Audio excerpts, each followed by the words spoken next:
السلام علیکم، میرا نام ماجد حسین ہے اور آپ دیکھ رہے ہیں اردو ناولز بائی ماجد۔ کہانی شروع کرنے سے پہلے آپ سے صرف اتنی ریکویسٹ ہے کہ آپ ویڈیو کو لائک کر دیں اور یہ بتائیں کہ آپ کو اس کہانی میں سب سے اچھا کردار کس کا لگ رہا ہے۔ ویسے میرا فیوریٹ تو زاویار خانزادہ ہے، تو آپ مجھے بتائیں آپ کا فیوریٹ کون ہے۔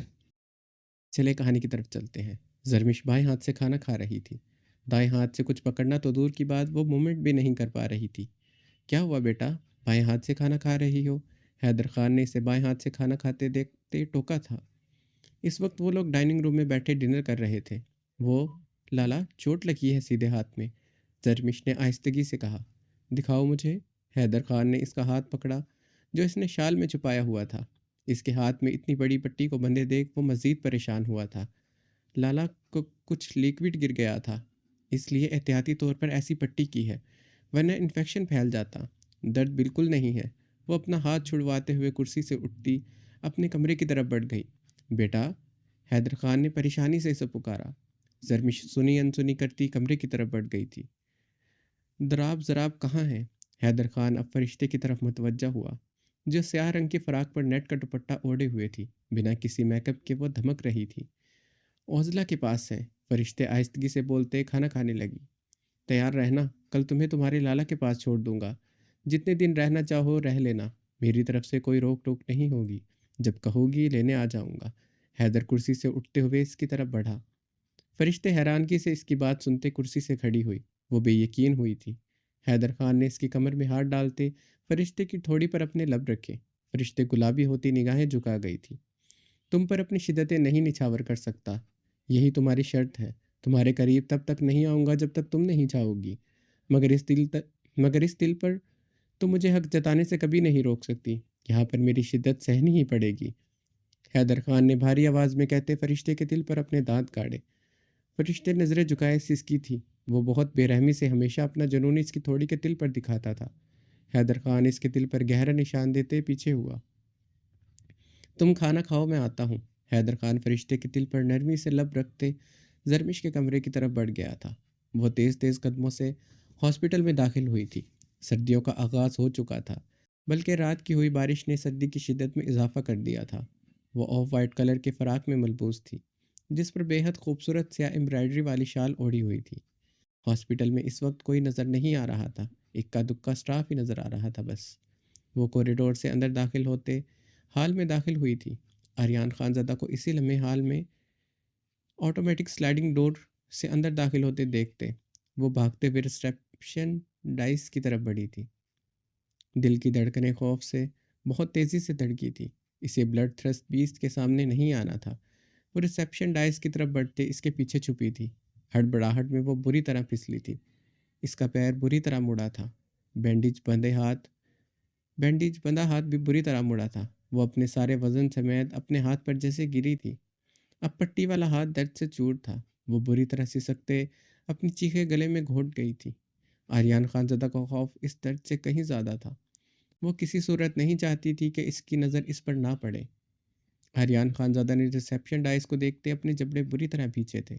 وہ نازک وجود بھلا اس سے کب چھپ سکتا تھا؟ اس کی زیر ایک نگاہوں سے اوجھل ہو سکتا تھا۔ وہ اپنے سلکی بھیگے بالوں میں انگلیاں پھیرتے اپنے بھاری قدموں سے اس کی طرف بڑھا۔ وہ اس وقت سفید کاٹن جینز پر سفید شرٹ پر سفید کوٹ پہنے ہوئے تھا۔ زرمش اس کے قدموں کی دمک سنتے اپنے لب پر ہاتھ جما گئی تھی۔ آریان خانزادہ نے اس کے مقابل آتے اسے سرد سرخ نگاہوں سے گھورا۔ زرمش ریسیپشن ڈائس سے ٹیک لگائے بھیگی نگاہوں سے اسے دیکھ رہی تھی۔ اس کی سیاہ شال اس کے سر سے اترتی اس کے شانے پر جھول رہی تھی۔ کس سے چھپ رہی ہیں مس خان؟ آریان خانزادہ نے پنجوں کے بل بیٹھتے ہوئے اس کے گلابی ابھرے ہوئے آرس کو گہری نگاہوں سے دیکھا جو پہلے سے کہیں زیادہ خوبصورت ہو گئے تھے۔ آرس پر زردی کی جگہ اب سرخی ہوتی تھی۔ آریان خانزادہ شعلہ بار نگاہوں سے اس کے جسم کے قیامت مخمل نشیب و فراز پر تھی۔ اسے لگا رشنا خان کے کپڑے ہی بیہودہ ہیں۔ آج اندازہ ہوا تھا مس خان کے کپڑے بھی بیہودہ تھے۔ اتنا فٹنگ فراک مقابل کے بدن پر دیکھ وہ بری طرح سلگا تھا۔ وہ قیامت لگ رہی تھی۔ جانتا تھا وہ ہر جگہ سے قیامت ہے۔ اس پر نگاہ ٹھہرانا مشکل ہوتا جا رہا تھا۔ کسی سے نہیں چھپ رہی تھی۔ زرمش ٹائس میں سماتے سر ڈفی میں ہلا رہی تھی۔ تو پھر یہاں پر کیا کر رہی ہیں؟ آج کیا یہاں بیٹھ کر بلڈ سیمپل لینے ہیں؟ آریان خان زادہ اپنے کوٹ کے اگلے بٹن کھولتے سرد لہجے میں اس- سرد لہجے میں استفسار کیا۔ جی۔ زرمش نے خوفزدہ ہوتے سر اسبات میں ہلایا۔ آریان خان زادہ کی گھڑی پر اس نے جلدی سے سر نفی میں ہلایا۔ تم ڈیسائیڈ کر لو کہاں بلڈ سیمپل لینے ہیں، وہیں پر انتظام کر دوں گا، تمہارے لیے آسانی ہو جائے گی، تمہیں مردانہ وارڈ جانے کی ضرورت نہیں پڑے گی۔ آریان خان زادہ نے غصے سے اسے قہربار نگاہوں سے گھورتے لفظ چبائے تھے۔ زرمش سر اسبات میں ہلاتے اپنا بینڈیج والا ہاتھ دوسرے ہاتھ میں جگڑ گئی تھی جہاں شدید درد ہو رہا تھا۔ یہ اگلے 7 دن نہیں کھل سکتا تاکہ تمہیں یاد رہے کہ کسی بھی مرد کا تم بلڈ سیمپل لینا ہو تو دور کی بات تم کسی کے نزدیک بھی نہیں پھٹکو گی۔ وہ برفیلے لہجے میں بولتے کھڑا ہوا تھا۔ اٹھیے ادھر سے مس خان، آج کی ڈیوٹی بھی کرنی ہے، اور آپ کی ڈیوٹی ہے آج سارا دن میرے سامنے بیٹھنا۔ آریان خان زادہ اسے شعلہ بار نگاہوں سے گھورتے اپنا کوٹ اتارتے اپنے بازو پر ڈالا تھا۔ زرمش وہیں پر بیٹھے اسے سٹل دیکھ رہی تھی۔ اب آریان خان زادہ نے اسے گھورتے ہوئے آنکھوں سے اٹھنے کا اشارہ کیا۔ وہ نچلا لب باہر نکال کر اسے دیکھتے سسکی۔ زرمش کو ایسے ہی بیٹھے دیکھ وہ غصے سے دہک اٹھا تھا۔ اٹھو یہاں سے، کیا سارا دن ادھر ہی بیٹھے رہنے کا ارادہ ہے؟ آریان خان زادہ اسے ایسے ہی بیٹھے دیکھ سلگا تھا۔ نہیں اٹھ سکتی۔ زرمش اپنا نچلا لب کاٹتے رو دی تھی۔ کیوں؟ وہ اس کی معصوم حرکت پر جبڑے بھیج گیا تھا۔ وہ کب سے ایسے ہی اپنا نچلا لب باہر نکالے اسے بھیگی آنکھوں سے دیکھ رہی تھی۔ چوٹ لگی ہے، ہاتھ اور پیر مڑ گیا ہے۔ زرمش نے آریان خان زادہ کی طرف دیکھتے ہچکی لی۔ اچھی بات ہے، آج یہیں بیٹھی رہو، یہی تمہاری سزا ہے، اب ہلنا بھی مت یہاں سے۔ وہ اس کی ہچکی لینے پر سپاٹ حکمیہ لہجے میں دانت پیستے بولا۔ زرمش نے اسی لمحے روتے ہوئے اسبات میں سر ہلایا۔ آج یہیں ایسے ہی بیٹھی رہو گی تم، ہلو گی نہیں؟ ویسے بھی تمہیں تو کبھی میں سہارا نہ دوں، اب حیدر خان ہی آ کر اٹھائے گا تمہیں۔ وہ پنچوں کے بل بیٹھتے اس کی ہیزل گرے آنکھوں میں اپنی سبز آنکھیں گاڑے مسکرایا تھا۔ کسی نے دیکھ لیا تو کیا کہوں گی میں؟ زرمش نے بھیگے لہجے میں پوچھا۔ کچھ بھی کہہ دینا، مگر یہاں سے ہلو گی نہیں تم۔ وہ کاٹدار لہجے میں بولتے ہوئے کھڑا ہوا۔ اچھی بات ہے، یہیں پر بیٹھی رہوں گی، ادھر ادھر نہیں جاؤں گی۔ کبھی اسٹور روم میں چھپتی ہو، کبھی سڑکوں پر بھاگتی ہو، اور کبھی مردانہ وارڈ میں چلی جاتی ہو۔ وہ لفظ چباتے اسے خون آشام نگاہوں سے گھور رہا تھا۔ زرمش بھیگی نگاہوں سے اسے دیکھ رہی تھی۔ شال اچھی طرح اوڑھو، معصوم لگتی ہو نہیں؟ آریان نے اس کے قیامت سے وجود اور اس کی معصومیت بھری چہرے کو دیکھتے زہر خندق لہجے میں حکم دیا۔ زرمش نے اس کے حکم پر جلدی سے اپنی شال اچھی طرح خود پر اوڑھے سر پر جمائی۔ آریان اسے سرد سرخ نگاہوں سے گھورتے اپنے آفس کی طرف بڑھ گیا تھا۔ زرمش درد سے کراہتے ہوئے ڈیسک سے ٹیک لگا گئی تھی۔ وہ سارا دن یہاں کیسے بیٹھ سکتی تھی؟ یہ بہت امبیرسنگ تھا اس کے لیے۔ وہ بلڈ تھرسٹ بیسٹ کے حکم پر بھی یہاں سارا دن بیٹھ نہیں سکتی تھی۔ اس نے جلدی سے اٹھنے کی کوشش کی، مگر درد سے کراہتے وہ اپنی سسکیوں پر قابو پاتے دوبارہ بیٹھ گئی تھی۔ مس زرمش، یہاں کیا کر رہی ہیں؟ جازل اغیاری کے لفظ سنتے آریان خانزادہ کے آفس کی طرف بڑھتے بھاری قدم رکے تھے۔ چوٹ لگی ہے، زرمش نے روحان سے لہجے میں ڈاکٹر جازل اغیاری سے کہتے اسے معصومیت سے دیکھا۔ اسے لگا تھا آریان خانزادہ چلا گیا ہے۔ اس بلڈ تھرسٹی بیسٹ کے قدم عام انسانوں کے 10 قدم کے برابر تھے۔ اسے یقین تھا آریان خانزادہ چلا گیا ہے۔ جازل کے سوال پر آریان کے خون میں بھنبٹ جل رہے تھے۔ زرمش کے جواب پر وہ سلگ کر راکھ ہوا تھا۔ صاف پتہ چل رہا تھا وہ جازل اغیاری سے مدد مانگ رہی ہے۔ آریان خانزادہ مٹھیاں بیچے زرمش کی طرف تیزی سے بڑھا۔ چلے اٹھے، میں آپ کی مدد کرتا ہوں۔ جازل اغیاری نے زرمش کی طرف اپنا ہاتھ بڑھایا۔ زرمش نے ہچکی لیتے جازل کے بڑھے ہوئے ہاتھ کی طرف اپنا ہاتھ بڑھاتے اس کے ہاتھ کو پکڑنے کی کوشش کی۔ یکدم وہ اپنا ہاتھ پیچھے کھینچ گئی تھی۔ آریان خانزادہ کو دیکھ زرمش کی رنگت اسی لمحے زرد ہوئی تھی۔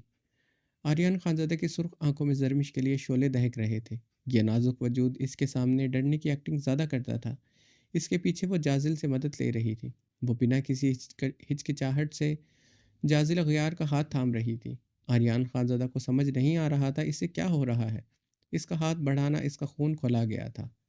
کل تو اسے کسی نے چھوا تھا، آج وہ خود جازل اغیار کو اپنی مرضی سے چھو رہی تھی۔ کیا وہ جازل اغیار پر بھروسہ کرتی ہے؟ کیا ہوا مس زرمش؟ دے اپنا ہاتھ، میں آپ کو ایمرجنسی روم میں لے چلتا ہوں، وہاں آپ کی ڈریسنگ بھی کر دوں گا۔ جازل اغیار زرمش کی طرف بڑھا ہی تھا، آریان لمحوں کے ہزارویں حصے سے پہلے زرمش کی طرف بڑھتے، اس کی کمر میں ہاتھ ڈالتے بے دردی سے کھڑا کر گیا۔ زرمش درد سے چیختے آریان کی شرٹ کو مٹھی میں جکڑ گئی تھی۔ وہ زرمش کو ایک ہاتھ بے دردی سے کمر جکڑے، اپنا دوسرا مضبوط ہاتھ جازل غیار لغیاری کے چوڑے سینے پر جماتے، اسے دور دھکیلتے ہوئے اس پر اپنی سرخ تنبیہی نگاہ گاڑ گیا تھا۔ چوٹ لگی ہے مس زرمش کو، یہ کیا کر رہے ہو؟ جازل غیار لغیاری نے آریان خانزادہ کے ساتھ چپکی زرمش کو سلگتی نگاہوں سے دیکھتے آریان خانزادہ کو گھورا تھا۔ زرمش بری طرح کانپتے ہوئے ایک ہاتھ سے آریان خانزادہ کی شرٹ کو مٹھی میں جکڑے، اس کی سبز آنکھوں میں دیکھتے سسکاریاں بھر رہی تھی۔ اس کے پیر میں بہت بری طرح درد اٹھ رہا تھا۔ وہ بمشکل ہی کھڑی تھی۔ جو بھی کر رہا ہوں مجھے پتہ ہے، میں بھی ڈاکٹر ہوں۔ مس خان کو کیسے ٹھیک کرنا ہے مجھے پتہ ہے۔ دور رہ مس خان سے، ورنہ بہت برا حال کروں گا۔ آریان غراتے ہوئے زرمش کی کلائی پکڑے اپنے آفس کی طرف بڑھا۔ زرمش اپنی چیخیں روکتے اس کے ساتھ گھسٹتے ہوئے گئی تھی۔ آریان پلیز، میں نہیں چل سکوں گی، وہ روتے ہوئے فریاد کر گئی۔ آریان نے مڑتے ہوئے اسے سرخ کھا جانے والی نگاہوں سے گھورا۔ مجھ سے نہیں چلا جائے گا، زرمش بھیگے لہجے میں بولتی ڈرتے ہوئے نگاہیں جھکا گئی تھی۔ جازل اغیاری وہیں پر کھڑا اپنی پینٹ کی جیبوں میں ہاتھ ڈالے آریان خانزادہ کو گھور رہا تھا۔ آریان نے جازل کو ایک نظر دیکھا، دوسرے لمحے وہ بہت حق سے زرمش کو اپنی گود میں اٹھا گیا تھا۔ جازل اغیار یہاں نہ ہوتا، وہ اسے یہیں چھوڑ کر چلا جاتا، مگر وہ کسی بھی حال میں اسے یہاں چھوڑ کر نہیں جا سکتا تھا۔ زرمش کی ہیزل گرے آنکھوں میں سر سے مہگاہی پھیل گئی تھی۔ وہ بلڈ تھرسٹ بیسٹ کی گود میں بری طرح کانپنا شروع ہو گئی تھی۔ اس وقت حال میں کوئی نہیں تھا سوائے جازل اغیار لغیاری کے۔ وہ اسے اس کی بے ہوشی میں کافی بار اٹھا چکا تھا، مگر ہوش میں اس طرح پہلی بار اٹھایا تھا۔ زرمش بہت بری طرح لرز رہی تھی۔ آریان خانزادہ جازل اغیار لغیاری کو گھورتے زرمش کو گود میں اٹھائے تیز تیز قدموں سے اپنے آفس کی طرف بڑھ گیا۔ آریان کی چوڑی پشت کو دیکھتے جازل اغیار لغیاری کے لب گہرے مسکرائے تھے۔ ارتضیٰ خان ہاسپٹل کے ریسیپشن سے اذان ملک کے کمرے کے متعلق معلومات حاصل کرتے اپنے بھاری قدموں سے اس کے کمرے کی طرف بڑھا۔ وہ اذان ملک کے کمرے کا دروازہ نوک کرتے اندر داخل ہوا تو اذان ملک ارتضیٰ خان کو دیکھتے حیران ہوتے اٹھ کر بیٹھ گیا تھا۔ ارتضیٰ خان اس کے کمرے میں آئے گا، یہ حیران کن تھا۔ وہ اس کا سب سے بڑا دشمن تھا۔ اذان ملک اپنے سینے پر لگے سٹیچز پر ہاتھ رکھتے ہلکا سا رہا۔ اب اس سٹیچز میں اٹھنے بیٹھنے سے بہت بڑا کھچاؤ پڑتا تھا۔ ارتضیٰ خان اس کے سامنے سر جھکائے کھڑا تھا۔ اس کے چہرے پر پشیمانی دیکھتے اذان ملک حیران نہیں تھا۔ وہ جانتا تھا ارتضیٰ خان ایسا ہی ہے، وہ دشمن تھا، مگر اس سے مکمل واقفیت رکھتا تھا۔ یہاں کیا کر رہے ہو؟ اذان ملک نے ارتضیٰ کے سر پر بندی پٹی کو بغور دیکھتے بے تاثر لہجے میں پوچھا۔ میں تم سے معافی مانگنے آیا ہوں، میرا یقین کرو میں نے جان بوجھ کر نہیں کیا، نہ میں ایسا کر سکتا ہوں۔ دشمنی اپنی جگہ، مگر تمہیں جان سے مارنا میں مر کر بھی نہیں سوچ سکتا۔ ارتضیٰ خان نے نظریں جھکائے کہا، جو ہو گیا سو ہو گیا ارتضیٰ، میں جانتا ہوں تم ایسا نہیں کر سکتے۔ وہ ایک انسیڈنٹ تھا، تمہاری کوئی غلطی نہیں تھی۔ اذان ملک ابھی بھی بے تاثر لہجے میں بولا تھا۔ ارتضیٰ خان نے اذان ملک کا بے تاثر چہرہ دیکھتے اپنا نچلا لب بے دردی سے کاٹا۔ آج وہ اس کی وجہ سے اس طرح ہاسپٹل میں تھا، موت کے منہ سے واپس آیا تھا، وہ شرمندگی کی انتہا پر تھا۔ میں ہر سزا بھگتنے کو تیار ہوں اذان، غلطی جان بوجھ کر ہو یا انجانے میں، مگر مجھ سے غلطی ہوئی ہے۔ ارتضیٰ خان نے اپنی جیب سے پسٹل نکال اذان ملک کی طرف بڑھائی۔ اذان ملک نے ارتضیٰ خان کو بغور دیکھتے اس کے ہاتھ سے پسٹل لیتے اس پر تانی۔ ارتضیٰ خان یہ دیکھتے آنکھیں مون گیا تھا۔ اذان ملک ارتضیٰ خان کو دیکھتے گہرا مسکرایا۔ اذان ملک نے پسٹل کا میگزین نکال کر ٹریگر دبایا۔ کلک کی آواز کے ساتھ ارتضیٰ خان پر ہلکا سا لرزہ طاری ہوا تھا، مگر وہ اپنی جگہ چٹان کی طرح کھڑا تھا۔ اذان ملک کا اب کہکہا گونجا۔ ارتضیٰ خان نے آنکھیں کھولتے اذان ملک کو حیرانگی سے ہنستے ہوئے دیکھا۔ تمہاری سزا یہی ہے، تم اپنے سب سے بڑے دشمن کے آگے سر جھکائے کھڑے ہو، ورنہ کبھی کوئی سوچ سکتا ہے ارتضیٰ خان اذان ملک کے آگے سر جھکائے کھڑا ہو؟ اذان ملک کے چہرے پر گہری مسکراہٹ تھی۔ اپنی سزا بھگت لو، پھر تمہارے سامنے ارتضیٰ خان نہیں، ارتضیٰ آلیان خان کھڑا ہوگا۔ ارتضیٰ خان کی سنجیدگی پر اذان ملک کے چہرے پر مسکراہٹ گہری ہوئی تھی۔ تو تمہیں سزا ہر حال میں بھگتنی ہے؟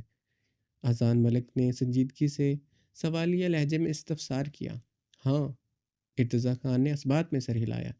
ٹھیک ہے، ہاتھ جوڑ کر معافی مانگ لو، میں تمہیں معاف کر دوں گا۔ اذان ملک نے اپنا موبائل پکڑتے کیمرہ آن کیا۔ یہ دیکھتے ارتضیٰ خان کی رنگت سرخ ہوئی تھی۔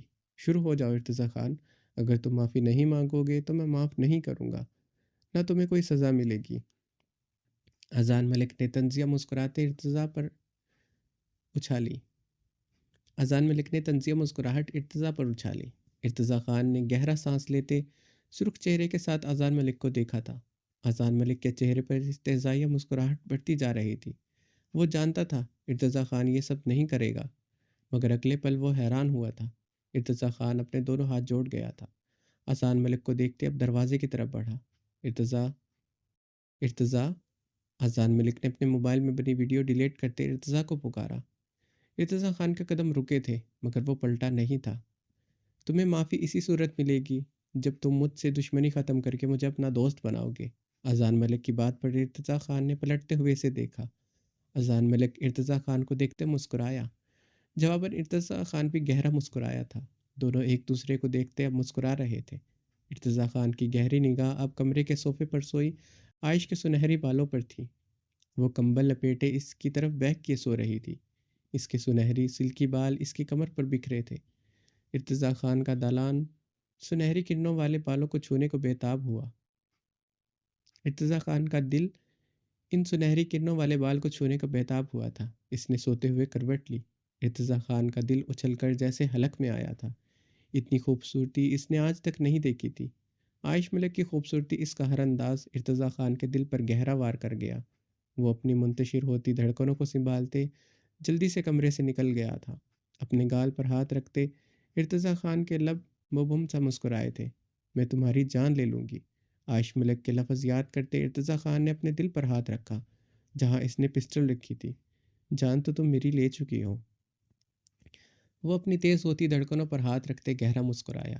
یہ عشق کی بارش ہوئی، مجھ کو تیری خواہش ہوئی۔ وہ گنگناتے ہوئے اپنے بھاری قدموں سے ہاسپٹل سے نکل آیا تھا۔ شاہویر، میں کچھ نہیں جانتی۔ اس زاویار خانزادہ کو مجھ سے اس کی اوقات یاد دلانی ہے۔ اس زاویار خانزادہ کو مجھے اس کی اوقات یاد دلانی ہے۔ وہ فون پر شاہویر سے بات کرتے ہوئے چیخی تھی۔ عائش، میں آ کر دیکھ لوں گا اس زاویار خانزادہ کو، تم کچھ بھی ایسا نہیں کرو گی۔ شاہویر کا لہجہ سخت ہوا تھا۔ شاوی، کب آئیں گے آپ؟ آپ کو آنے کا دور دور تک پتہ نہیں۔ عائش نے جھنجھلاتے ہوئے کہا۔ عائش، تم جانتی ہو مجھے یہاں ٹریننگ پر آنا پڑا۔ موبائل فون کی بھی یہاں اجازت نہیں۔ تمہاری اتنی کالز پر مجھے لینڈ لائن پر فون کرنے کی اجازت ملی ہے۔ میرے افسران نے میری اچھی خاصی کلاس لی ہے۔ اب مجھے افسوس ہو رہا ہے، تمہیں نمبر دینا ہی نہیں چاہیے تھا۔ وہ فون پر بری طرح جھنجھلایا تھا۔ وہ یہاں ایک مشن پر آیا تھا جو سیکرٹ رکھا گیا تھا۔ عائش ملک یا مصطفیٰ ملک کو بھی اس نے کچھ نہیں بتایا تھا کہ وہ سرحد پر دشمنوں سے لڑ رہا ہے جنہوں نے ان کی چوکیوں پر قبضہ کر لیا تھا۔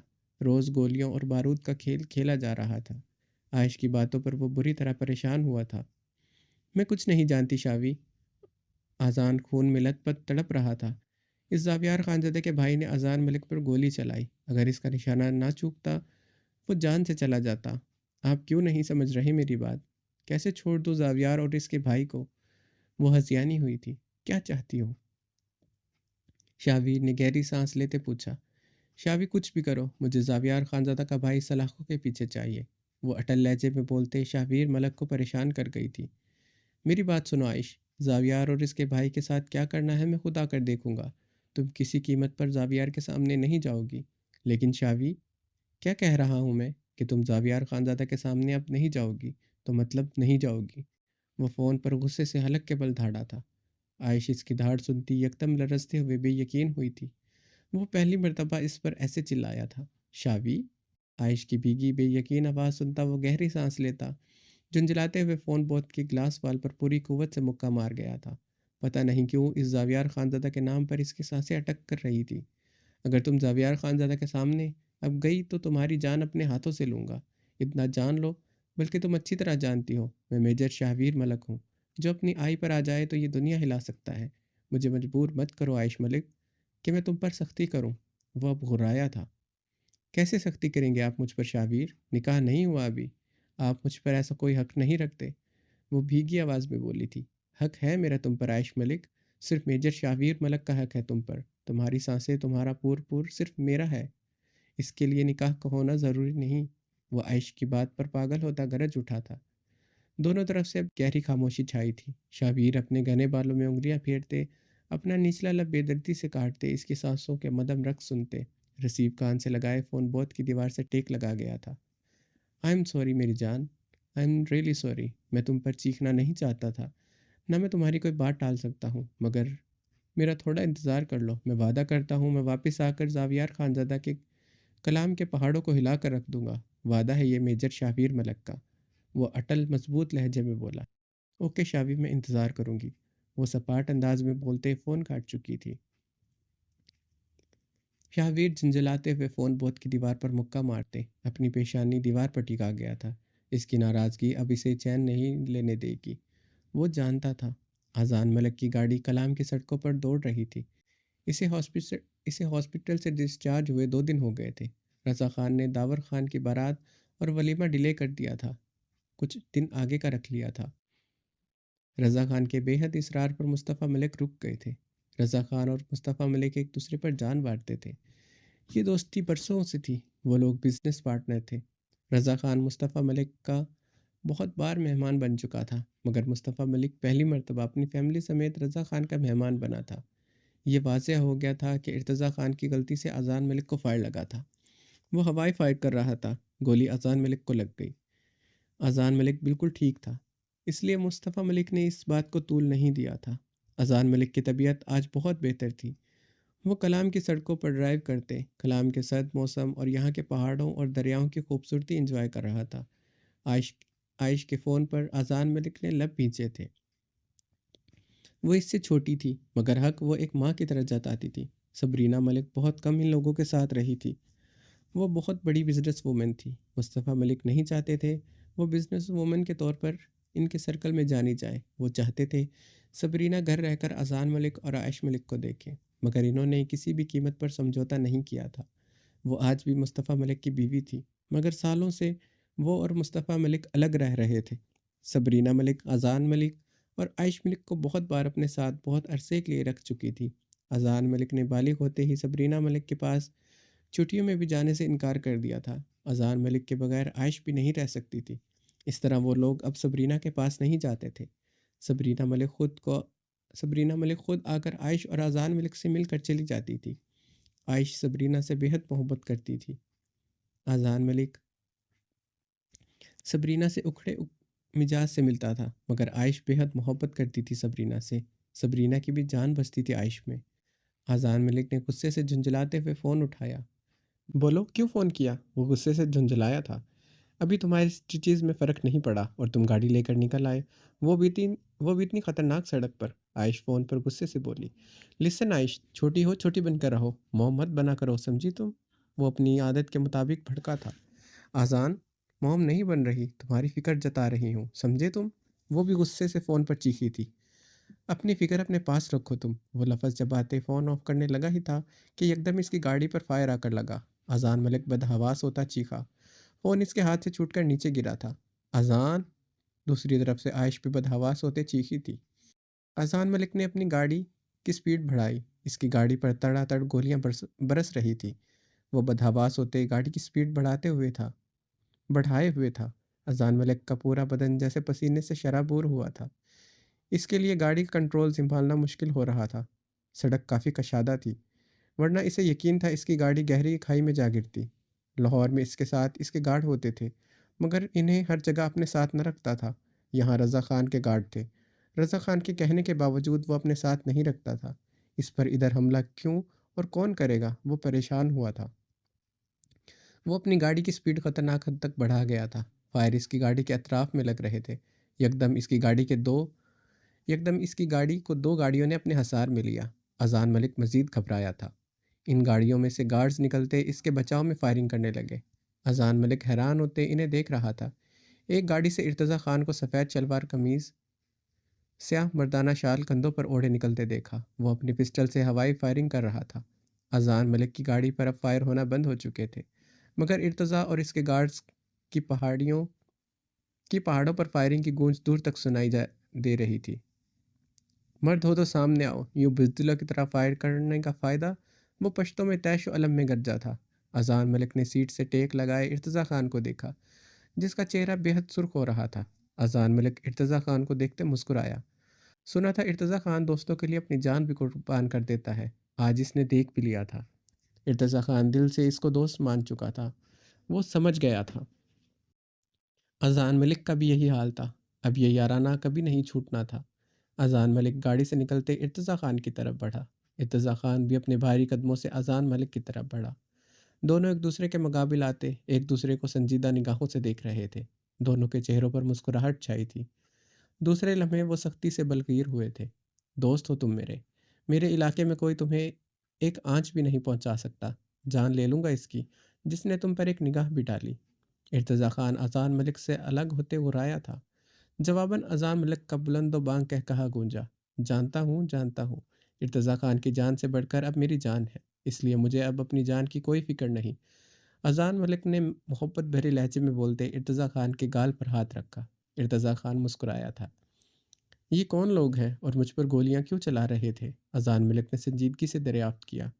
یہ تم پر نہیں، شاید رضا خان پر گولیاں چلا رہے تھے، کیونکہ تم رضا خان کی گاڑی لے کر آئے ہو، اور رضا خان کبھی گارڈز کے بغیر نہیں نکلتا، ورنہ تم سے کسی کو کیا دشمنی ہو سکتی ہے؟ ارتضیٰ خان نے سنجیدگی سے کہا، تم لوگ کیا گارڈز کے بغیر گھروں سے نہیں نکل سکتے؟ یہ تھوڑا عجیب ہے۔ اذان ملک نے حیرانگی سے دریافت کیا۔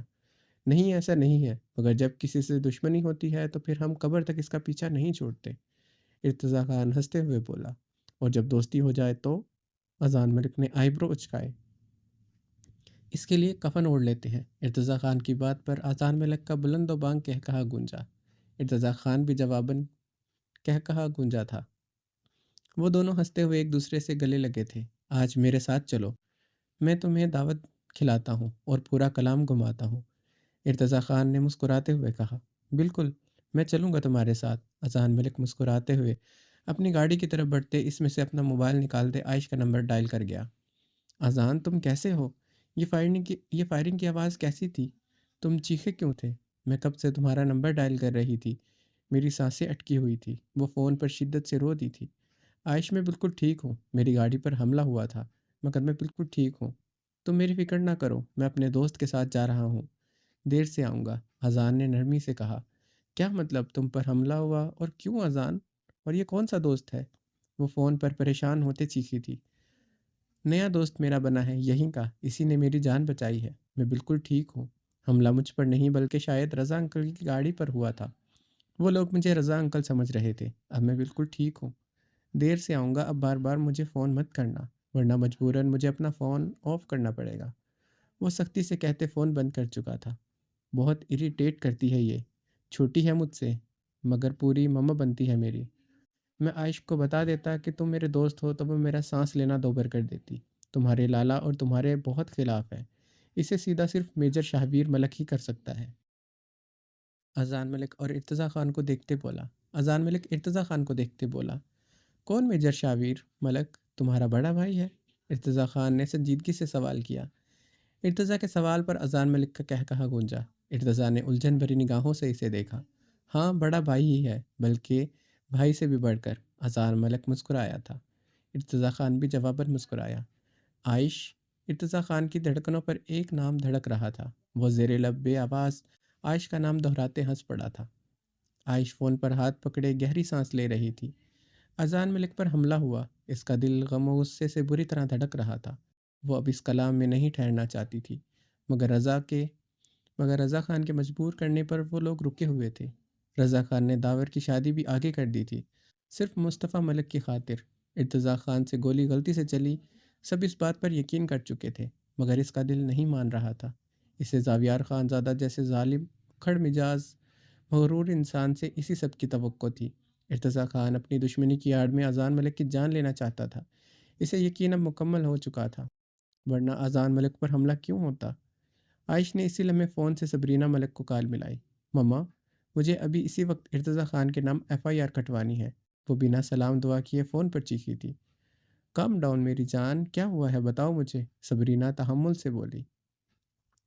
مما، یہاں کے کسی زاویار خانزادہ کے بھائی ارتضیٰ خان نے اذان ملک کو مارنے کی کوشش کی ہے، مجھے ہر حال میں ارتضیٰ خان حوالات میں چاہیے۔ عائش چیخی تھی، نہیں موم، پاپا اس بات کو نہیں سمجھ رہے، آپ کچھ بھی کریں، یہاں کے DSPs کمشنر کسی سے بھی کانٹیکٹ کرتے ارتضیٰ خان کے نام FIR کٹوائیں تاکہ وہ لوگ ماما ڈر جائیں، ورنہ اذان کو کچھ بھی ہو سکتا ہے۔ عائش کی بات پر صبرینہ پریشان ہوئی تھی۔ اوکے میں کرتی ہوں، FIR کٹ جائے گی۔ جب تک تم لوگ یہاں ہو میں تم لوگوں کے لیے درجنوں گارڈز بھی بھجوا دیتی ہوں، مگر تم سب اس سب سے دور رہو، صبرینہ نے حکمیہ لہجے میں کہا۔ اوکے ماما، ایک شرط پر، اگر آپ ابھی اسی وقت ارتضیٰ خان پہ FIR کٹواتی ہیں، میں وعدہ کرتی ہوں میں اس سب سے دور ہو جاؤں گی، لیکن آدھے گھنٹے میں یہ کام ہو جانا چاہیے، عائش ملک ضدی انداز میں کہتے فون بند کر چکی تھی۔ اس وقت شام کے 6 بج رہے تھے۔ صبرینہ کے بھیجے ہوئے گارڈز 5-7 گھنٹوں بعد وہاں پہنچ چکے تھے۔ عائش ملک ان گارڈز اور وہاں کے DSPs کے ہمراہ زاویار خانزادہ کی حویلی میں داخل ہوئی تھی۔ مصطفیٰ ملک، اذان ملک کو اس کے بارے میں کچھ نہیں پتہ تھا۔ رضا خان اور مصطفیٰ ملک شکار پر گئے ہوئے تھے۔ اذان ملک ارتضیٰ خان کے ساتھ تھا۔ وہ اس وقت شاکنگ پنک کلر کی فلیر والی بے حد خوبصورت فراق میں ملبوس تھی۔ اس کے سنہری بال کھلے تھے۔ اس کا قیامت سا بدن اس فراق میں مزید قیامت لگ رہا تھا۔ مردانے میں اس وقت کسی جرگے کا فیصلہ ہو رہا تھا۔ مردانہ کھچا کھچ مردوں سے بھرا پڑا تھا۔ زاویار خانزادہ کی حویلی گولیوں کی خطرناک آواز سے گونج اٹھی تھی۔ وہاں کا DSP دل فریب خان یہ سب دیکھتے بری طرح پریشان تھا۔ وہ پریشر میں زاویار خانزادہ کی حویلی میں داخل ہوا تھا۔ اب وہ اپنا انجام جانتا تھا۔ نوکری بچتی تو شاید وہ اب جان سے چلا جاتا۔ ارتضیٰ خان کے خلاف FIR اسے مجبوراً کاٹنی پڑی، مگر عائش ملک اپنے گارڈز کے ساتھ ہمراہ تھانے پہنچ جائے گی، وہ یہ نہیں جانتا تھا۔ مجبوراً اسے یہاں آنا پڑا، بلکہ وہ لایا گیا تھا۔ اس کے پاس اتنی پولیس فورس نہیں تھی جتنی عائش ملک کے پاس گارڈز تھے۔ اب دل فریب خان اپنی پیشینی پر آیا پسینہ بار بار صاف کر رہا تھا۔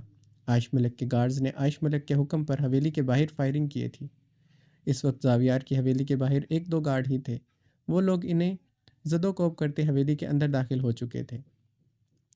عائش ملک اپنے درجنوں گارڈ کے ساتھ مردانے میں داخل ہوئی۔ مردانے کے بڑے سے عالیشان لاؤنج میں بیٹھے زاویار خانزادہ اور آلیان خان اپنی اپنی کرسیوں سے طیش و علم میں کھڑے ہوئے تھے۔ عائش ملک زاویار خانزادہ کو دیکھتے استہزائیہ مسکرائی تھی۔ زاویار خانزادہ دل فریب خان کو خون خوار نگاہوں سے گھور رہا تھا۔ آلیان خان بھی عائش ملک کو سرخ آنکھوں سے دیکھتے دل فریب خان کو گھور رہا تھا، جو اس وقت پسینے میں نہلایا ہوا تھا۔ وہ رومال سے اپنی پیشانی کا پسینہ صاف کر رہا تھا۔ التمش خانزادہ بھی عائش ملک کو خون آشام نگاہوں سے گھور رہا تھا۔ زاویار کے اشارے پر التمش خانزادہ نے مردانے میں موجود تمام مردوں کو باہر جانے کو کہا۔ کوئی کہیں نہیں جائے گا، سب یہاں رہ کر اپنے سردار زاویار خانزادہ کا انجام دیکھیں گے۔ جب زاویار خانزادہ کے بھائی ارتضیٰ خان کو ہتھکڑیاں لگا کر گھسیٹتے ہوئے یہاں سے لے جایا جائے گا، تب آپ لوگوں کو پتہ چلے گا یہ زمینی خدا نہیں بلکہ یہ کچھ بھی نہیں ہے۔ عائش ملک زاویار خانزادہ کے سامنے آ کر گرائی۔ زاویار خانزادہ عائش ملک کو سرخ آنکھوں سے گھورتے اپنی مٹھیاں سختی سے دبوچ گیا، ورنہ مقابل پر اس کا ہاتھ اٹھ جاتا۔ وہاں کھڑے لوگ چہمگوئیاں کرنا شروع ہو چکے تھے۔ ایک لڑکی زاویار خانزادہ کو حویلی میں یوں تنتناتے ہوئے داخل ہوئی تھی، وہ بھی پولیس کے ہمراہ۔ یہ حیران کن بات تھی۔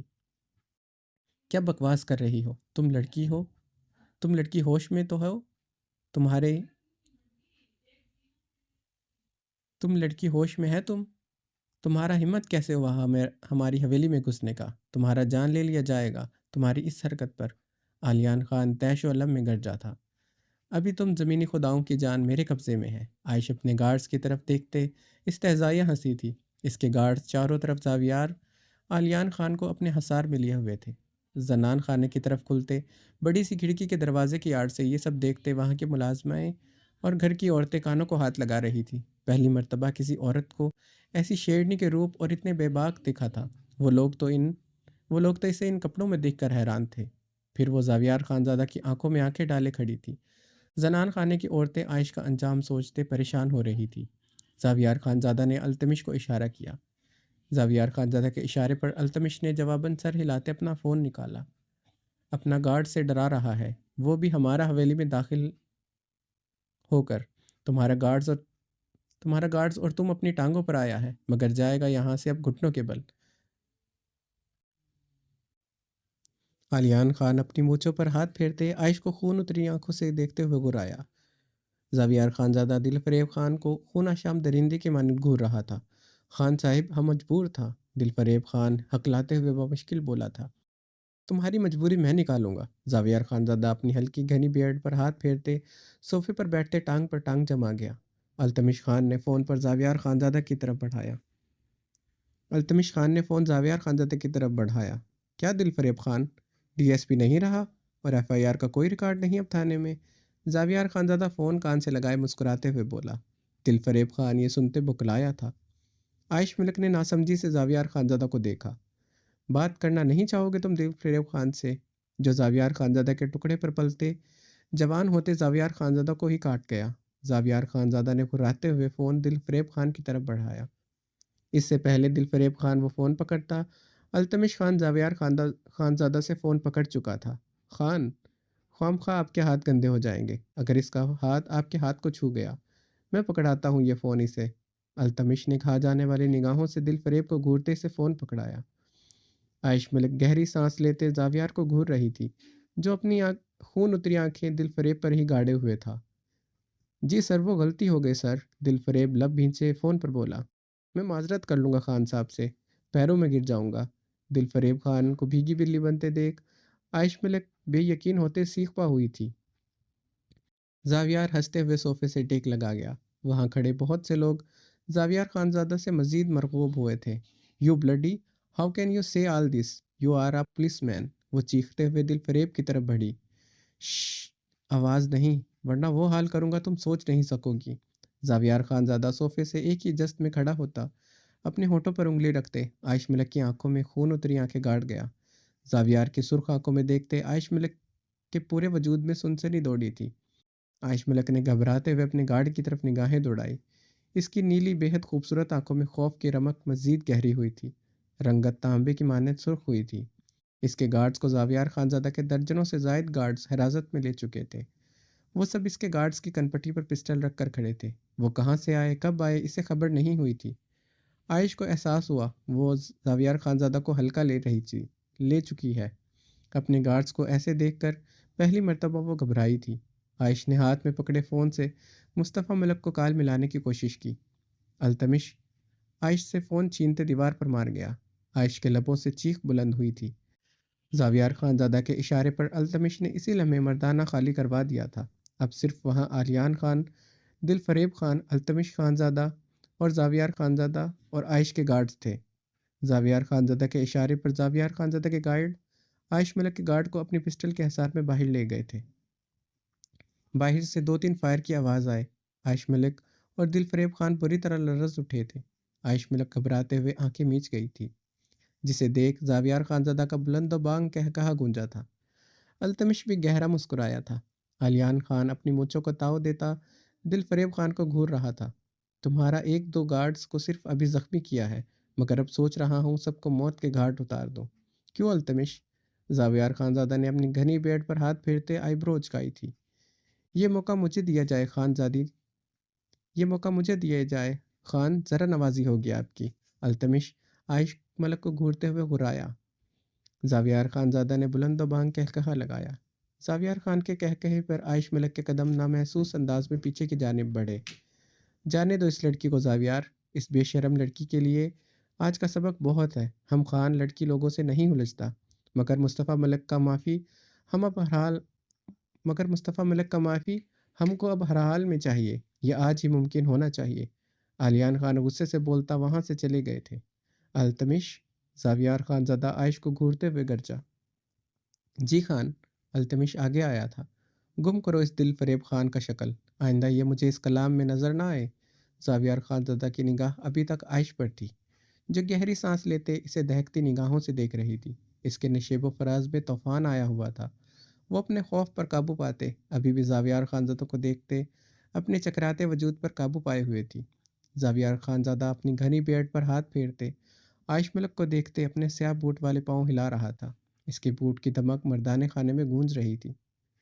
التمش دل فریب کو گربان سے جکڑے بے دردی سے گھسیٹتے وہاں سے لے گیا۔ اب مردانے میں صرف زاویار خانزادہ اور عائش ملک تھے۔ عائش ملک زاویار خانزادہ کی خون اتری آنکھوں میں دیکھتی مسلسل پیچھے کی جانب قدم بڑھا رہی تھی۔ زاویار خانزادہ اپنی سیاہ شال کندھوں پر چٹکتے عائش کی طرف بڑھا۔ تم مجھے جانتے نہیں زاویار خانزادہ، میں کون ہوں؟ ملکوں کی بیٹی ہوں، آگ لگا دوں گی تمہیں اگر تم میرے قریب بھی آئے۔ وہ شہادت کی انگلی اٹھائے گھرائی تھی۔ زاویار خانزادہ کے سیاہ بوٹوں کی دمک اس کی طرف مسلسل بڑھ رہی تھی۔ اس کی سرخ آنکھیں اس کے وجود کا احاطہ کیے ہوئے تھی۔ میں نہیں جانتا تم کون ہو، نہ کبھی جاننا چاہوں گا، مگر آج تم یہاں سے جان کر جاؤ گی زاویار خانزادہ آخر ہے کون۔ وہ گھراتے ہوئے اس کی کلائی جکڑے مردانے میں بنے اپنے کمرے کی طرف بڑھ گیا تھا۔ چھوڑو مجھے! عائش ملک کی چیخیں مردانے میں گونجتی زنان خانے میں گونجی تھی۔ اللہ اللہ! زرقا خانم نے کانوں کو ہاتھ لگاتے ملازموں کو گھورا جو جلدی سے وہاں سے چلی گئی تھی۔ یہ لڑکی ہے کہ آفت کا پرکالا، بہت ہی بے شرم لڑکی ہے۔ ہمارے سامنے آ جاتا، ہم اس کا گال تھپڑوں سے لال کر دیتا، اس کو بالوں سے کھینچ کر گھسیٹتا۔ زرقا خانم غصے سے گرجی۔ لیکن بھابھی، زاویار اس طرح کسی لڑکی کو اپنے کمرے میں کیسے لے جا سکتا ہے؟ تابانہ خانم کو اپنے بیٹے زاویار کی حرکت بالکل پسند نہیں آئی تھی۔ بالکل ٹھیک کر رہا ہے ہمارا زاویار خانزادہ، وہ لڑکی حقدار ہے۔ ہمارا حویلی میں پولیس لے کر آیا، ہمارے ارتضیٰ خان کو گرفتار کروائے گا۔ زرقا خانم غصے سے گرائی تھی۔ مورے تائی جان ٹھیک کہہ رہی ہیں، جو زاویار لالا کے لیے جائز ہے وہ ہمارے لیے ناجائز ہو جاتا ہے۔ اس طرح میں کسی لڑکے کے سامنے چلی جاؤں تو لالا میرے سینے میں گولیاں تو چلائیں گے ہی، اس لڑکے کے سینے کو بھی گولیوں سے چھنی کر دیں گے۔ زمر خان لانچ کے صوفے پر سنترا چھیلتے ہوئے استہزائیہ مسکرائی تھی۔ چھلکا زنان خانے کے سنگ مرمر سے بے حد شفاف فرش پر وہ پھینک رہی تھی۔ زمر، اپنی زبان پر قابو پاؤ، یہ کس طرح باتیں کر رہا ہے تم؟ اور یہ جگہ گندا کر رہا ہے، چھلکا پلیٹ میں رکھو۔ تابانہ خانم نے اسے غصے سے جھڑکا تھا۔ گلبانو اٹھائے گی مورے، مجھ سے نہیں ہوتا یہ کام۔ زمر نے غصے سے پلیٹ دور کھسکائی۔ تابانہ خانم کے ٹوکنے پر زمر خان کا موڈ بری طرح خراب ہو چکا تھا۔ وہ غصے سے اپنے کمرے کی طرف بڑھ گئی۔ کیا ضرورت تھی اسے ٹوکنے کا؟ تم اچھی طرح جانتا ہے اس کا مزاج کتنا نازک ہے۔ زرقا خانم نے تابانہ خانم کو غصے سے دیکھا۔ ہمارا سب بچوں کا عادت تم نے بگاڑ رکھا ہے بھابھی، سب کا مزاج شہانہ ہے سوائے ہمارے ارتضیٰ کے۔ تابانہ خانم نے سر جھٹکتے کہا۔ یہ بچہ تمہارا نہیں ہمارا ہے، یاد رکھنا، اور زمر تو خاص طور پر ہمارا بیٹی ہے۔ ہمارا رزق کا دلہن بنے گا، وہ اٹھائے گا اس کا سارا نخرہ۔ جتنا خوبصورت ہے نخرہ جچتا ہے ہمارا زمر پر۔ زرقا خانم کی بات پر تابانہ خانم نے مسکراتے ہوئے سر ہلایا۔ زاویار خانزادہ عائش ملک کو لیے کمرے میں داخل ہوا، اپنے واش روم کی طرف بڑھا۔ عائش ملک کی سانسیں رکی تھی۔ اسے واش روم میں داخل ہوتے دیکھ وہ واش روم میں داخل ہوتے عائش ملک کو دیوار میں بے دردی سے پٹک گیا۔ عائش ملک نے چیختے اپنی کمر میں اٹھتے درد پر قابو پایا۔ درد کی پوری لہر کمرے میں سرایت کر گئی تھی۔ وہ گہری سانسیں لیتے زاویار خانزادہ کو دیکھ رہی تھی، جو اسے واش روم میں کیوں لایا وہ سمجھ نہیں پائی تھی۔ وہ جو سمجھ رہی تھی وہ اسے خوفزدہ کر چکا تھا۔ تم میرے قریب مت آنا، وہ زاویار خانزادہ کو خود کی طرف بڑھتے دیکھ ہذیانی چیخی۔ زاویار خانزادہ نے عائش ملک کو گہری سرد نگاہوں سے دیکھا، اپنی شال کھینچ کر اپنے گلے سے اتاری۔ عائش ملک کی نیلی آنکھیں پھٹنے کی حد تک کھل گئی تھی۔ میرے قریب مت آنا زاویار خانزادہ، جان لے لوں گی تمہاری، وہ حلق کے بل خوفزدہ ہوتی چیخی تھی۔ وہ اس کی طرف بڑھتے استہزائیہ مسکراتے ہوئے اس کی دونوں کلائیوں کو شاور کے ہینڈل کے پیچھے لے جاتے بے دردی سے اپنی شال سختی سے باندھ گیا۔ کیا کر رہے ہو یہ؟ عائش ملک کے لفظ حلق میں گھٹے تھے۔ وہ اس کے ہاتھ باندھ چکا تھا، وہ کچھ نہ کر سکی تھی۔ وہ اب اس کے بے حد قریب کھڑا اپنے دونوں ہاتھ اس کے گرد جماتے اسے محصور کر گیا تھا۔ زاویار خانزادہ کی سرخ آنکھیں عائش کی گہری نیلی بے حد خوبصورت مگر خوفزدہ آنکھوں میں گڑی تھی۔ عورت ہو تم، اور عورت کے لیے کیا سزا؟ اس کی موت بن جاتی ہے، وہ آج تمہیں دینا چاہتا ہے۔ وہ اس کے خوفزدہ آنکھوں میں دیکھتے استہزائیہ ہنسا تھا۔ مقابل جتنے تنتنے سے آئی تھی اب اس کے سامنے جیسے بھیگی بلی بنی تھی۔ وہ ابھی بھی اپنے خوف پر قابو پائے ہوئے تھی، مگر اس کی نیلی آنکھوں میں اس کے نزدیکی پر خوف گہرا ہو رہا تھا۔ کیا سزا موت بن جاتی ہے؟ عائش نے کپ کپاتے لبوں سے استفسار کرتے اس کی سرخ آنکھوں میں جھانکا۔ تمہیں اپنی جان سے پیار ہے یا عزت سے؟ زاویار خانزادہ نے شاور کھولتے ہوئے مسکراتے ہوئے پوچھا۔ مجھے اپنی عزت سے پیار ہے، مگر تمہیں اپنی جان سے پیار نہیں۔ تم نے مجھے چھوا بھی تو تمہارا حال موت سے بدتر ہوگا زاویار خانزادہ۔ ہم ملکوں کو اتنا ہلکے میں نہ لو۔ اگر ملکوں کی بیٹی دن دہاڑے تمہاری حویلی گھس سکتی ہے،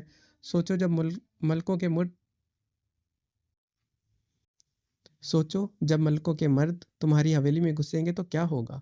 وہ زاویار خانزادہ کی آنکھوں میں دیکھتے تنبیہ لہجے میں گرائی۔ شاور سے گرتا ٹھنڈا پانی اس پر کپ کپی طاری کر چکا تھا، وہ ہل بھی نہیں پا رہی تھی۔ پانی کی تیز بوچھاڑ اس کی سانسیں تیز کر چکی تھی، بدن گیلا ہوتے فراق جسم سے چپک چکا تھا۔ زاویار خانزادہ کے سامنے اپنا یہ حلیہ اس کا چہرہ ضبط سے سرخ کیے ہوئے تھا۔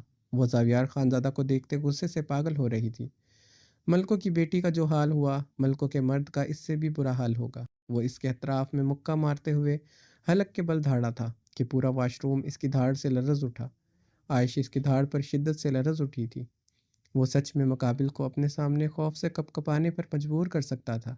اس کی دھاڑ میں خون آشام درندے کی گراہٹ نمایاں تھی۔ عائش ملک بری طرح لرز رہی تھی۔ آج تمہیں پتہ چلے گا تم نے کس کو للکارا ہے، جب میں تمہاری عزت تار تار کروں گا، جب تم پھٹے ہوئے کپڑوں میں اس حویلی سے نکل کر جاؤ گی۔ وہ اس کا جبڑا دبوچتے اس کی آنکھوں میں دیکھتے گرایا تھا۔ تو تم ایسا نہیں کر سکتے، میں ایسے نہیں ہونے دوں گی، عائش ٹوٹے لفظوں میں بمشکل بولی تھی۔ وہ اس کا جبڑا بے دردی سے دبوچے ہوئے تھا۔ اس کی سخت انگلیاں اس کے نازک گالوں میں گڑی جا رہی تھی۔ وہ زاویار خانزادہ کی نزدیکی پر اب بری طرح خوفزدہ ہوئی تھی۔ وہ اس کے ساتھ کچھ بھی کر سکتا تھا، وہ اس کا مقابلہ نہ کر پاتی۔ ہاتھ تو وہ اس کے پہلے ہی باندھ چکا تھا۔ عائش ملک کی آنکھوں میں پھیلی سمرسماگاہی اور اس کے ٹوٹے لفظ سنتے زاویار خانزادہ کا کہا گونجا۔ عائش ملک اس کے کہے پر مزید خوفزدہ ہوئی تھی۔ قسم کھاتا ہوں تمہاری جگہ کوئی مرد ہوتا اس کے بدن کے چیتھڑے اڑا دیتا۔ تمہیں آج اپنے عورت ہونے پر شکر منانا چاہیے۔ وہ اس کا جبڑا ایک جھٹکے سے چھوڑتے ہوئے دھاڑا۔ عائش ملک نے بمشکل گہرے سانس لیتے اپنے جسم پر نگاہ ڈالی، جس کی کارستانیاں عروج پر تھی۔ زاویار خانزادہ اس کے چہرے پر نگاہ کیے ہوئے تھا۔ زاویار خانزادہ نے ایک بار بھی اس کے جسم پر نگاہ نہیں ڈالی تھی، مگر عائش کا دل کیا کہ وہ زمین میں گڑ جائے۔ تمہیں چھوؤں گا نہیں، کیونکہ عورت کی عزت میرے لیے بھی بہت اہمیت رکھتی ہے، مگر تم جس طرح میری حویلی میں گھسی ہو، مجھے یقیناً تمہیں اور نہ تمہارے گھر کے مردوں کو تمہاری کوئی پرواہ ہے۔ وہ استہزائیہ مسکرایا تھا۔ اگر تم میرے گھر کی عورت ہوتی، میں تمہیں زندہ زمین میں گاڑ دیتا، میں مر کر بھی تمہارے گھر کی عورت نہ بنوں۔ وہ اس کی بات کاٹتے بلبلاتے ہوئے گہری سانس لیتے چیخی، میں تمہیں اپنے گھر کی عورت بنانے سے پہلے ہی تمہاری سانس کھینچ لوں۔ اور وہ اس سے زیادہ اونچی آواز میں دھاڑا تھا۔ عائش ملک نے بری طرح لرزتے اسے گلابی آنکھوں سے دیکھا۔ جتنا ہو سکتا ہے چیخو چلاؤ، یہاں تمہاری چیخیں کوئی نہیں سنے گا۔ تم آج کی رات ایسے ہی بندی رہو گی، صبح ہوتے ہی اب تم یہاں سے جاؤ گی اس گیلے لباس میں، سب کے سامنے، اور سب کو یقین دلاؤ گی آج کی رات ہم دونوں کے بیچ کچھ نہیں ہوا۔ دیکھتے ہیں کون تم پر یقین کرتا ہے۔ زاویار سرد لہجے میں گراتے ہوئے لمبے لمبے ڈاک بھرتا چلا گیا۔ کھولو مجھے زاویار خانزادہ، میں تمہاری جان لے لوں گی، عائش ملک خود کو چھڑواتے ہوئے چیخی تھی۔ وہ دروازہ بند کرتا چلا گیا تھا۔ وہ مسلسل خود کو چھڑواتے ہوئے چیخ رہی تھی۔ ٹھنڈا پانی اس کے جسم کو فریز کرتا جا رہا تھا۔ اس کی چیخ و پکار بڑھتی جا رہی تھی۔ زاویار خانزادہ اپنے بیڈ کے کراؤن کے ساتھ ٹیک لگائے سگریٹ کے گہرے کش لیتے اس کی چیخیں سنتا گہرا مسکرا رہا تھا۔ کہانی جاری ہے، اس کا بقیہ حصہ آپ اگلی قسط میں پڑھیں گے۔ اور اگر آپ کو یہ کہانی اچھی لگ رہی ہے اور آپ چاہتے ہیں کہ اس کی جلدی جلدی ایپیسوڈز آئیں تو آپ ویڈیو کو لائک ضرور کریں اور ہمارے چینل کو سبسکرائب کر لیں تاکہ آپ کو اگلی آنے والی قسطیں بھی آسانی سے ملتی رہیں۔ اور کمنٹ میں ضرور بتائیں کہ آپ کو کون سا کردار سب سے اچھا لگ رہا ہے۔ ملتے ہیں اگلی قسط میں، اپنا بہت ذرا خیال رکھیے گا۔ اللہ حافظ۔